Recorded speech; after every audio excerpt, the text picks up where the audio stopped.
de leur vie, en suivant leur avis. L'autre est un grand péril auquel il convient de résister, car relation de confiance ne vaut pas le coup de persister, car nulle intelligence de la psyché ne leur a jamais servi. C'est pourtant propre à découvrir le trésor qui se vit lorsque le cœur cesse de courir. Et réellement, c'est dans cette voie que peut s'évanouir des différences, la haine qui empêche l'être de s'épanouir.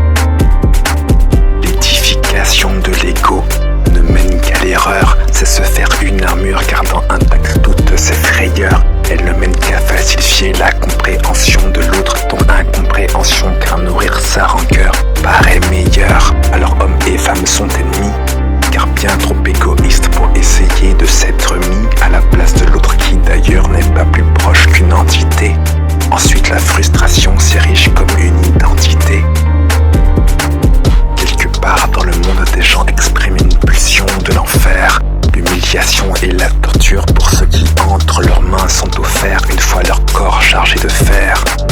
Pouvoir sur les esprits si de leurs mensonges on se berce. Aussi privé de contrôle car ce mal se manifeste. On choisit de rejeter l'existence de son inverse. La neutralité spirituelle n'a pas le pouvoir de lutter contre les forces du mal si la lumière ne perce. Des humains dont le cœur se nourrit seulement de choses futiles et clament en se moquant Dieu qu'il ne serait pas vraiment utile. Il faudrait leur rappeler ce que l'homme fait de sa liberté. Rejet de Dieu mais rejet de responsabilité.